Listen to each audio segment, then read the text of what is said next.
my friend, I have a favor to ask. I'm running as a hero in the 2023 St. Jude Memphis Marathon weekend. St. Jude heroes are runners who fundraise while they train for their race, and I am proud to be a part of this nationwide alliance against childhood cancer.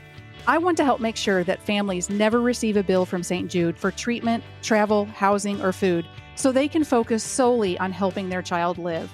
Your donation, no matter the size, will help. Will you help me reach my fundraising goal?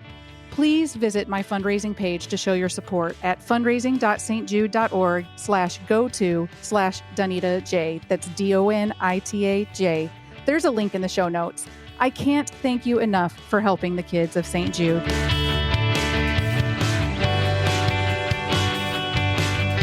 Today, once again, I am answering all of your burning triathlon questions, from USAT rules on handlebar end caps and mirrors to what to do with the string on your wetsuit, wetsuit temperature choices, and how much recovery you really need, plus much more. You've got questions and I've got answers, so listen in for episode 35 of the official Triathlete podcast.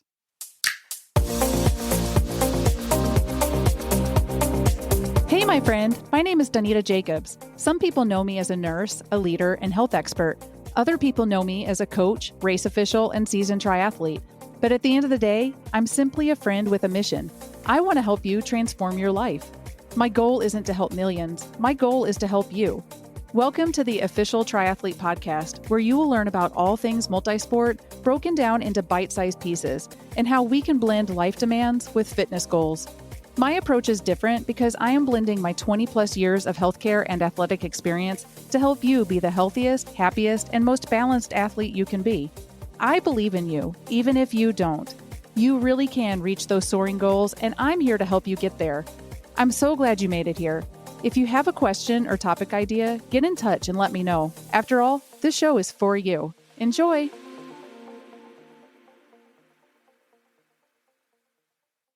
Hello, my friends and fellow athletes. Thanks for tuning in. I'm so grateful that you are here.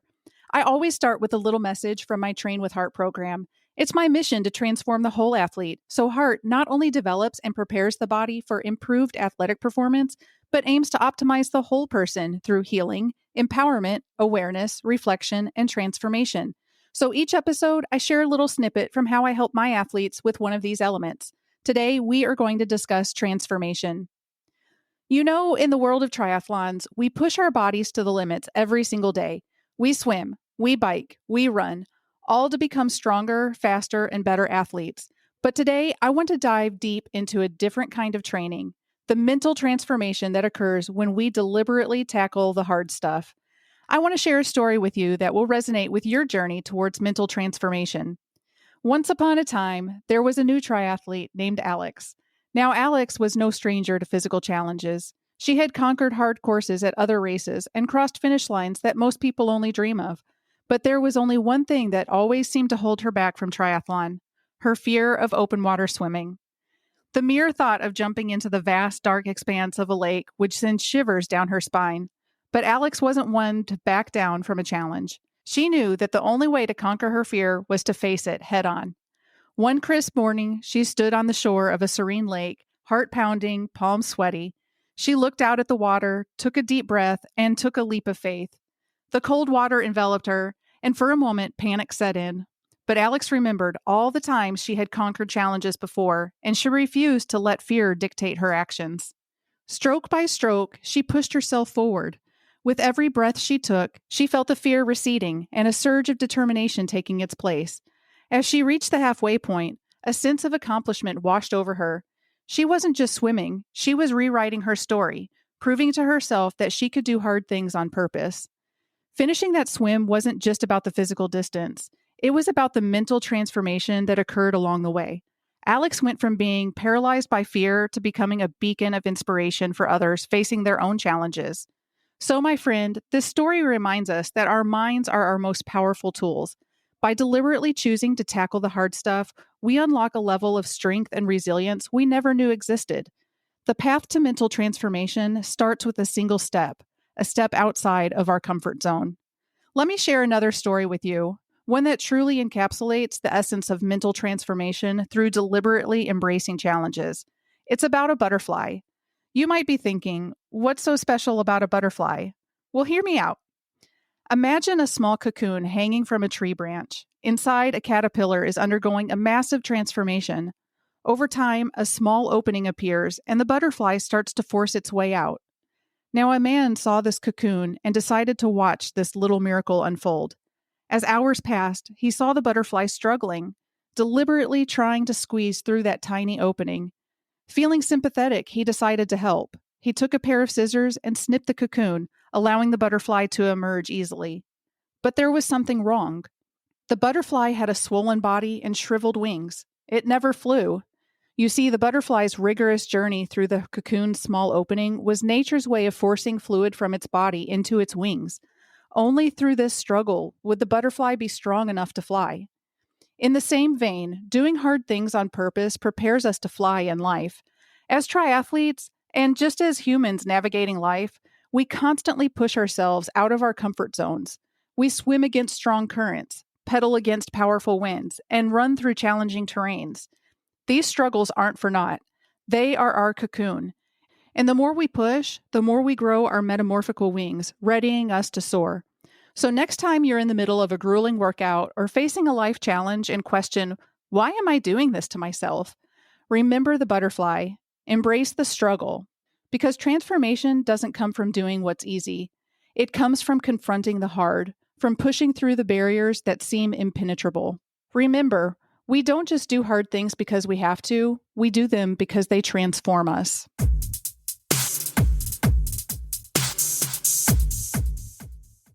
All right, today I am answering listener questions, so let's get started. First question, why does USAT require handlebar end caps and why are mirrors not allowed? Okay, so the USA Triathlon, or USAT, is the national governing body for the multi-sport disciplines of triathlon, duathlon, aquathon, and other related events in the United States. They have established a set of rules and regulations to ensure that events are conducted in a safe and fair manner. Handlebar plugs are required by USAT for a variety of important safety reasons. One is protection during a fall or collision. If a triathlete were to fall or collide with another competitor or obstacle, an exposed handlebar end could cause serious puncture wounds or deep cuts. The handlebar plug acts as a safety buffer, reducing the risk of injury. Number 2, protection for other competitors. In the chaos of transition areas, tight turns, or crowded sections of the bike leg, it's possible for one athlete's handlebar to make contact with another athlete. Handlebar plugs can prevent the exposed end of the handlebar from causing injury in these situations. Number 3, integrity of the handlebar. The plugs can also provide some protection to the handlebar itself, potentially preventing it from splitting or cracking in the event of a fall or crash. Number 4, preventing snags. Exposed handlebars could snag clothing, equipment, or even parts of the race setup, like course markers or barriers. This not only poses a risk of injury, but could also interfere with the flow of the race. Number 5, consistency and regulations. Many other cycling and triathlon governing bodies worldwide also require handlebar plugs for the same safety reason. USAT rules align with these global standards. It's worth noting that these safety precautions don't just apply to elite or professional triathletes. Novice and age group athletes who might not have as much experience or bike handling skills can especially benefit from these regulations. Ensuring every participant, regardless of skill level, adheres to the safety standards helps make the sport safer for everyone involved. Now, when it comes to mirrors, there are a few reasons why they aren't allowed in USAT-sanctioned events. Number 1 is distraction. Mirrors, especially those attached to helmets or glasses, can be a source of distraction. In a race situation, especially when cyclists are in close proximity, any lapse in concentration or split-second distraction can lead to an accident. Number 2, field of vision. Some mirrors, particularly helmet or eyewear-mounted varieties, can potentially obstruct a cyclist's field of vision. This could lead to athletes missing important cues or hazards in their environment. Number 3, a potential hazard in a crash. In the event of a crash, a mirror can become an additional injury risk. Just as handlebar plugs are mandated to reduce puncture risks, eliminating mirrors reduces the risk of them causing injury in a tumble. Number 4, race strategy and spirit. Part of the challenge and strategy of triathlon racing, particularly in draft illegal races, is maintaining awareness of your surroundings and competitors without the aid of devices. Allowing mirrors could give some athletes an advantage in being more easily able to see competitors approaching from behind or making a move, which could change the dynamic of races. Number 5, uniformity and simplicity. Having a standardized set of rules simplifies equipment checks and ensures that all athletes are on a level playing field. By disallowing mirrors, USAT can make the equipment guidelines clearer and more straightforward for all participants. Okay, next question. What do I do with the long pull string on the wetsuit zipper during the swim? Do you just let it flow behind you or tuck it in a way so it's concealed, but you can still easily pull it when you get out of the water? This is a great question. Now, the long string or cord attached to the zipper on a wetsuit, often referred to as the zipper pull, has a specific purpose. It helps athletes quickly and easily zip and unzip the wetsuit, especially during the hustle of a triathlon transition. When swimming, you wouldn't want it to create drag or get caught on anything. So here's what you can do with it. 1, you can tuck it in. One of the simplest solutions is to tuck the zipper pull underneath the flap or the garage of the top zipper once you've zipped up the wetsuit. Most wetsuits are designed with this flap to prevent chafing of the neck, and it can also help hold the pull cord in place. Number 2, do a loop and tuck. If the cord is long enough, you can make a small loop and then tuck that loop under the flap or the garage. Number 3, secure with a small piece of tape. Some athletes use a small piece of athletic or duct tape to keep the zipper pull flat against their back once they're in their wetsuit. This method is generally more secure, but might not be necessary for everyone. Next is trimming. If you find the cord excessively long, you might consider trimming it. However, ensure you leave enough length to grab it quickly during transitions. If you decide to trim it, it's a good idea to melt the cut end with a lighter to prevent it from fraying, but always be cautious when using a lighter near neoprene. Remember, the main idea is to ensure that the zipper pull doesn't create unnecessary drag in the water, get caught on anything, or distract you while swimming. Before making any permanent changes to your wetsuit, it's a good idea to test different solutions during training sessions to see what works best for you. Okay, next question. If the water temp is just barely wetsuit legal, like around 75, 76 degrees, do you wear one? I feel like it is a difficult balance between overheating and the bit of extra speed gained by the suit. Okay, so wearing a wetsuit in a triathlon is a choice often dictated by water temperature. In most triathlon governing bodies, there are specific temperature thresholds where wetsuits are allowed, not allowed, or optional. Per USAT rules, each age group participant shall be permitted to wear a wetsuit without penalty in any event sanctioned by USAT up to and including a water temperature of 78 degrees Fahrenheit. When the water temperature is greater than 78 degrees but less than 84 degrees Fahrenheit, age group participants may wear a wetsuit at their own discretion, provided, however, that participants who wear a wetsuit within such temperature range shall not be eligible for prizes or awards. Above 84 degrees and wetsuits are prohibited. If the water temperature is barely within the legal limit for wearing a wetsuit, athletes face the decision of whether or not to wear one. Here are the pros and cons of wearing a wetsuit in such conditions. Here are the pros. Wetsuits provide buoyancy, which can help swimmers maintain an efficient position in the water. This can lead to reduced energy expenditure and potentially faster swim times. Wetsuits also provide more speed. Many triathletes find they swim faster in a wetsuit due to the combined benefits of buoyancy, reduced drag, and improved body position. The buoyancy provided by a wetsuit can reduce the effort required to swim, allowing athletes to conserve energy for the bike and run segments. Wetsuits offer protection against scrapes or cuts from accidental contact with other competitors or unseen underwater objects. And even if the water is barely within the legal limit, some athletes might still feel cold. A wetsuit provides an extra layer of insulation. Now, here are the cons.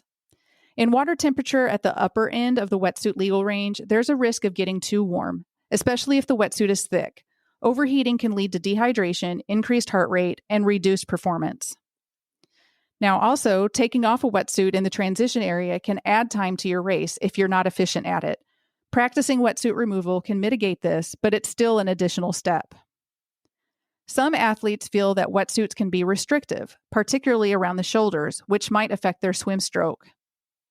If it's not fitted correctly or without proper lubrication, wetsuits can cause chafing, especially around the neck area. And if you don't already own a wetsuit and are considering buying one just for the race, they can be an expensive investment. Then also, for some athletes, especially those not used to wearing them, wetsuits can feel constricting and might induce feelings of claustrophobia or anxiety. The decision to wear a wetsuit in borderline temperatures should be based on personal preference and experience. Some athletes swear by the benefits, while others prefer the freedom of swimming without one. If unsure, testing both scenarios in training conditions similar to the race can provide valuable insights. For me personally, it depends on the course distance. For a sprint, I would opt not to wear a wetsuit if the temperature is, say, 74, 75-ish or below.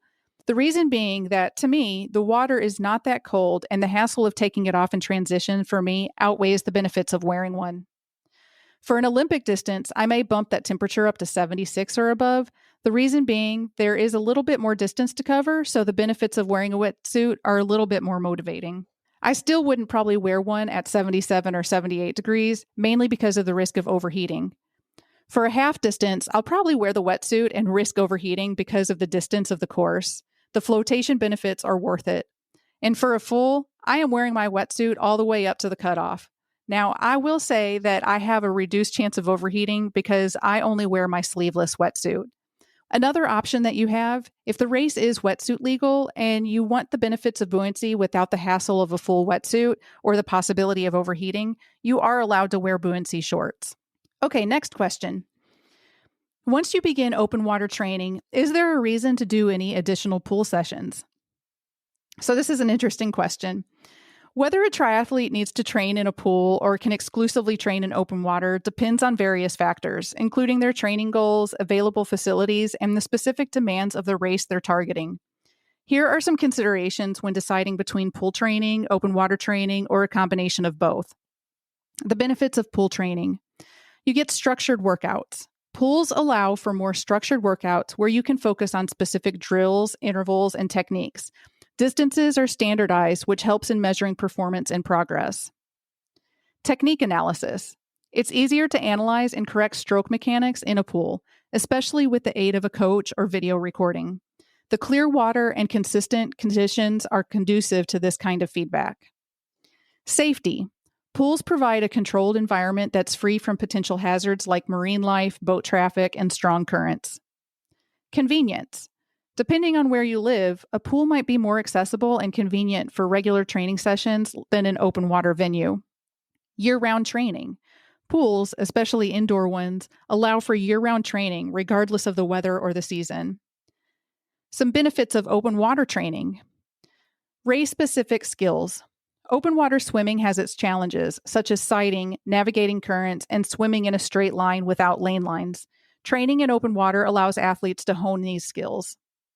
Training in open water can help swimmers become accustomed to colder water temperatures, wetsuit use, and the sensory experience of murkier waters. Mass starts. Open water sessions can simulate the chaos of race day mass starts, helping athletes develop strategies for managing crowded conditions. Mental preparation. Open water swimming can be intimidating for some. Particularly training in open water can help alleviate anxieties and boost confidence. For many triathletes, a combination of both pool and open water training is ideal. Pool sessions can be used for technique work, speed sessions, threshold sets, and other structured workouts. Open water sessions can be used to practice race-specific skills and acclimatization to the conditions one might face on race day. However, if a triathlete has limited access to one or the other, it's still possible to prepare adequately for a race. If restricted to open water, it's essential to incorporate structured training components, not just long, steady swims. If restricted to a pool, it's crucial to get some open water practice before race day to familiarize oneself with the unique challenges it presents. All right, next question. I am in the middle of my training plan for an Ironman 70.3 and also signed up to do an Olympic tri event about 2 months before that 70.3. Reading some sources, they say after an Olympic tri, you should rest for 10 to 14 days. But I do not want to throw off my overall training plan for the 70.3 event. Which is my priority? Okay, so recovering from an Olympic distance triathlon, which is generally a 1.5K swim, a 40K bike, and a 10K run, while gearing up for a 70.3 involves strategic considerations to balance recovery with the continuation of your training progression. General recovery guidelines after an Olympic distance triathlon are as follows. For the immediate post-race, that 0 to 48-hour range, active recovery. Gentle activities like walking, light cycling, or easy swimming to promote blood circulation and help reduce muscle stiffness. Hydration and nutrition. Focus on rehydration and refueling, integrating a mix of carbohydrates, proteins, and electrolytes. Stretching. Gentle stretching can help alleviate any tightness in the muscles. And sleep. Ensure that you get plenty of sleep. Sleep promotes recovery by facilitating muscle repair and overall restoration. Now, the short-term recovery, that 3 to 7 day range, you could incorporate cross-training. Start with low-impact activities like cycling at a comfortable pace or swimming. This is a great time to get a massage or some physical therapy. A post-race massage or physical therapy sessions can promote muscle recovery and address minor aches. Nutrition. Continue focusing on nutrient-rich foods to support recovery. And then there's your long-term recovery, the 1 to 2 week range. Gradually return to training. Begin reintroducing structured workouts, but be mindful of your body's feedback. If you experience lingering fatigue or soreness, it's essential to give yourself more time to recover. Mental recovery. Take some time for mental relaxation and reflection on your Olympic distance race before diving deep into 70.3 preparations. If you're training for a 70.3, use the Olympic distance as a build race. If you're participating in an Olympic distance triathlon as a stepping stone to a 70.3, it might be helpful to approach it as a high-intensity training day rather than an all-out race. By doing so, you'll likely recover faster and continue with your 70.3 preparations more seamlessly. Plan your training schedule wisely. Ensure there's a reasonable time frame between the Olympic distance race and the 70.3. A gap of several weeks allows you to recover fully from the shorter race and focus on the longer distance training. Monitor your recovery. Pay attention to signs of overtraining. Use tools like heart rate monitors, sleep trackers, and training logs. Staying in tune with your body's feedback is crucial to avoid injuries and ensure optimal performance. Seek professional guidance. If you're juggling the demands of 2 races, consider getting advice from a triathlon coach. They can tailor your training and recovery plan to your individual needs. In all scenarios, the key is to listen to your body. Everyone's recovery rate varies. While some athletes bounce back quickly, others might need a little bit more time. Balancing recovery with continued training is essential to reach your peak performance for the 70.3 event. Remember that recovery isn't just about physical well-being, but also about the mental and emotional health. Balancing hard training with adequate recovery is the key to long-term triathlon success. Okay, next question. I have a question about Zone 2 running. Should Zone 2 speed improve over time? I have finally figured out how to stay in Zone 2 without walking, but it is seriously slow. Okay, so running in Zone 2, often referred to as the aerobic or endurance training, is foundational for both new and experienced runners. Zone 2 corresponds to a heart rate zone that is typically 60 to 70% of a person's maximum heart rate, although these percentages can vary slightly based on different heart rate definitions. Here are some benefits of running in Zone 2. It builds aerobic endurance. Zone 2 training enhances the efficiency of your cardiovascular system. This includes an increase in the size and number of mitochondria in muscle cells, improved capillarization to deliver more oxygen to muscles, and an enhanced ability to use fat as a fuel source. It promotes fat oxidation. Running in Zone 2 encourages your body to utilize fat as its primary source of fuel. This not only helps in burning fat, but also conserves glycogen stores, which are crucial for higher intensity efforts and longer durations. It supports recovery. Zone 2 runs are less taxing on the muscles and joints than high-intensity workouts, making them excellent for active recovery days. They can help flush out waste products from harder sessions, promoting quicker recovery. It reduces the risk of injury. Due to its lower intensity, Zone 2 training presents a reduced risk of injury compared to higher intensity running. It allows runners to increase mileage more safely. It builds a foundation for higher intensities.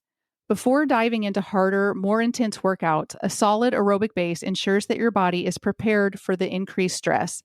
It's the foundation upon which all of the training, like VO2 max and interval sessions, is built. And there's mental benefits. Zone 2 runs are usually conducted at a comfortable pace, which can be mentally refreshing and less daunting than high-intensity sessions. It offers a chance to enjoy the surroundings, run with a group, or even engage in mindful running. Will it make you run faster? Yes, but indirectly. While Zone 2 training itself isn't speed work, it lays the groundwork that enables speed improvements. A strong aerobic base allows a runner to handle the volumes and intensities of more specific speed workouts without getting overly fatigued or risking injury. As a runner's aerobic system becomes more efficient, their threshold pace, which is the boundary between aerobic and anaerobic systems, can also improve. This means they'll be able to run faster while still staying in the aerobic zone. With a well-developed aerobic system, recovery between hard intervals or workouts is quicker, allowing for more consistent and quality training. However, while Zone 2 running is essential, to become faster, a well-rounded training plan will also incorporate higher intensity sessions, strength training, flexibility exercises, and adequate recovery to target various facets of running performance.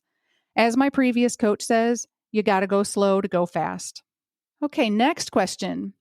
When is the best time to apply sunscreen before a race? I don't usually apply before the swim because I figure by the time I apply it and swim, it wouldn't do any good anyway. I spray down in T1 and T2. How do you apply sunscreen so that you don't burn, but don't take up too much time in applying? Okay, so sun protection is crucial for triathletes, especially in longer races like the 70.3 or 140.6 distances, where athletes are exposed to the sun for several hours. However, the logistics of when and how to apply sunscreen during a triathlon can be a bit tricky given the transitions and the need to maintain speed. Here are some strategies for applying sunscreen during a triathlon. Before the race, apply a waterproof, broad-spectrum sunscreen with at least SPF 30 or higher to all the exposed areas of your skin. Make sure you do this at least 15 to 30 minutes before the swim to allow it to bond to your skin and to minimize its washing off during the swim. Also, be sure to do your body marking before you apply the sunscreen. Pay special attention to areas that are particularly vulnerable to sunburn, like the back of your neck, shoulders, and the back of your legs. Then you can apply in T1, which is the transition from swim to bike. Some races may have sunscreen squads in transition areas to help with applying sunscreen, but if you're doing it yourself, spray sunscreens can be quicker to apply than lotions. Keep a bottle in your transition area. However, ensure that you're not spending too much time on this to be the detriment of your race pace. And then you can apply in T2. This transition can be another good opportunity to apply or reapply sunscreen. Again, spray sunscreens can be faster and make sure you get an adequate coverage. Also, consider the post-race. Once you finish the race, if you're going to hang around the finish line or the expo area, consider adding another application of sunscreen. And here's some additional tips. Choose the right product. Look for sunscreens labeled as sport or water resistant. These formulations are designed to adhere to the skin better even when sweating or swimming. Test it before race day. Just as with any other product like nutrition or chafing solutions, test your sunscreen during training sessions to ensure it doesn't cause any skin irritation or allergic reactions. Protect your eyes. Wear sunglasses with UV protection. Not only do they shield your eyes from the sun, but they also protect against wind and debris. Remember, sun protection is not just about preventing sunburns. It's also a crucial step in reducing the risk of skin cancer and protecting your skin from premature aging. You may even want to consider wearing a lightweight, UV-protected long-sleeve shirt if you're a big burner. Triathletes often favor sunscreens that offer long-lasting, water-resistant protection, especially during long hours of training and racing. While individual preferences can vary based on skin type, conditions, personal experiences, some sunscreen brands are frequently recommended within the triathlon community due to their effectiveness and reliability. So here's a few that I like. The Neutrogena Ultra Sheer Dry Touch. It's known for its lightweight, non-greasy formula that offers broad-spectrum protection. Coppertone Sport. This sunscreen is specially formulated to provide broad-spectrum protection during intense physical activity. It's water-resistant and designed not to run into the eyes when sweating. Banana Boat Ultra Sport. A broad-spectrum water and sweat-resistant formula that remains effective even in intense sun and during rigorous exercise. While these are some of the favored brands in the triathlon community, it's always important to choose a sunscreen based on personal skin type, any potential allergies, and individual needs. Also, it's crucial to test the sunscreen during training sessions before race day to ensure there's no adverse reaction or discomfort, and always reapply as directed, especially during longer events or training sessions. For a full list of products and gear that I use, head over to trynursecoaching.com/resources for my best recommendations. Okay, last question. I have an indoor swim triathlon soon, and I'm completely stumped as to what to wear. In open water swims, I wore my wetsuit and a tri-suit underneath, which dried usually by the time the bike was finished. In this event, we aren't wearing wetsuits. Do I just wear my tri-suit and swim in it? Or do I wear a swimming costume and just throw on a t-shirt and shorts over the top, accepting the damp patches? So my suggestion is, if you have a tri-suit, wear the tri-suit. That is what you will primarily see even at indoor triathlons. Treat it like any other triathlon. You still have to bike and run after the swim, and it's easiest just to wear one outfit without worrying about adding additional clothes. But ultimately, it comes down to your personal preference. You will see most people wearing their tri-suit, but you will most definitely see people wear a swimsuit and throw on a pair of shorts. All right, my friend, I've gone on long enough. I hope you gained some knowledge from this Q&A episode. I love answering your questions, so if you have any, reach out. You can contact me through my website at trynursecoaching.com or email me at officialtriathletepodcast@gmail.com. No question is stupid or too basic. That's exactly what I'm here for, to break down multisport into bite-sized pieces and clearly explain the basics of the sport. Now, next week, we are going to talk about the triathlon community and how to find support and camaraderie. Triathlon, in my opinion, is the most welcoming sport, so come back next week to hear some thoughts on how to be a part of this fantastic community. Talk to you then. Bye!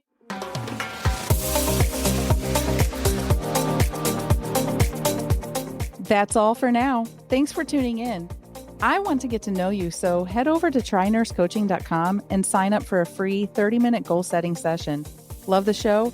I'd be forever grateful if you left a review and shared the podcast with your friends. And remember, do things that are hard.